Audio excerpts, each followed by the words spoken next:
ನಾನು ಒಂದು ಕಾರ್ಯ ಹೇಳ್ತಾನೆ, ನೀವು ಸಭೆಗೆ ಬಂದೋಗೋ ವಿಶ್ವಾಸಿಗಳ ಮಾತ್ರ ಆಗಬಾರ್ದು, ಯೇಸುವಿನ ಹೃದಯವನ್ನು ತಿಳಿದಂಥ ವಿಶ್ವಾಸಿಗಳಾಗಿರಬೇಕು. ಸೇವೆ ಬರ್ತಾ ಬರ್ತಾ ಸಭೆ ನಾವು ಎತ್ತ ಕಡೆ ಹೋಗ್ತಾ ಇದ್ದೀವಿ. ಇವತ್ತು ಅನೇಕ ಸಭೆಗಳು ಸೌಂಡು, ಮ್ಯೂಸಿಕ್ಕು, ಆರಾಧನೆಯಿಂದ ಜನರನ್ನು ಆಕರ್ಷಿಸೋದಕ್ಕೆ ಪ್ರಯತ್ನ ಮಾಡ್ತೀವಿ. ಇವತ್ತು ಒಳ್ಳೆ ಆರಾಧನೆ ಇದೆ ಬಾ, ಇವತ್ತು ಒಳ್ಳೆ ಮ್ಯೂಸಿಕ್ ಇದೆ, ಚೆನ್ನಾಗಿ ವರ್ಷಿಪ್ ಲೀಡರ್ ಮಾಡ್ತಾರೆ ಬಾ.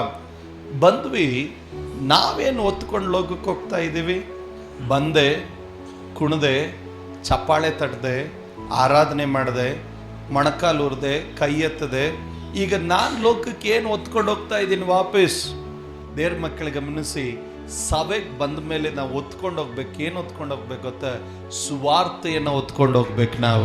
ನಾವು ಸಭೆ ಒಳಗಡೆ ಒಬ್ಬನ ಆರಾಧನೆಗೆ ಬಂದರೆ, ಸಭೆ ಒಳಗಡೆ ಒಬ್ಬನ ಕೂಟಕ್ಕೆ ಬಂದರೆ, ಸಭೆ ಒಳಗಡೆ ಒಬ್ಬನ ದೇವರ ಮುಖವನ್ನು ನೋಡಕ್ಕೆ ಬಂದರೆ, ನೀನು ಬಂದ ಹಾಗೆ ಒಬ್ಬರು ಹೋಗ್ಬಾರ್ದು. ನಾನು ಹೇಳ್ತೇನೆ, ಬಂದ ಹಾಗೆ ಒಬ್ಬರು ಹೋಗಬಾರ್ದು. ಇಲ್ಲಿಂದ ಹೋಗ್ಬೇಕಾದ್ರೆ ಇಲ್ಲಿರುವ ಯವನಸ್ಥರು ಸುವಾರ್ತೆಯನ್ನು ಹೊತ್ತುಕೊಂಡು ಹೋಗಬೇಕು. ಇಲ್ಲಿಂದ ನೀವು ಆರಾಧನೆ ಮುಗಿಸ್ಕೊಂಡು ಹೋಗ್ಬೇಕಾದ್ರೆ ಒಂದು ಸಾಕ್ಷಿ ಹೊತ್ಕೊಂಡು ಹೋಗ್ಬೇಕು.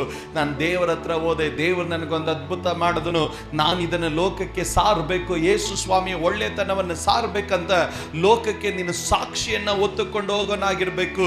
ನಾನು ಬಂದೆ, ಕುತ್ಕೊಂಡು ಹೋದೆ. ಏನು ಹೊತ್ಕೊಂಡು ಹೋಗ್ತಾ ಇದೆಯಾ? ದೇವರ ಹತ್ರ ಇಂದ ಏನನ್ನು ಹೊತ್ಕೊಂಡು ಹೋಗ್ತಾ ಇದೆಯಾ? ಆಲಯಕ್ಕೆ ಬಂದೆ, ಕಹಿ ಹೊತ್ಕೊಂಡು ಹೋಗ್ತೀಯಾ?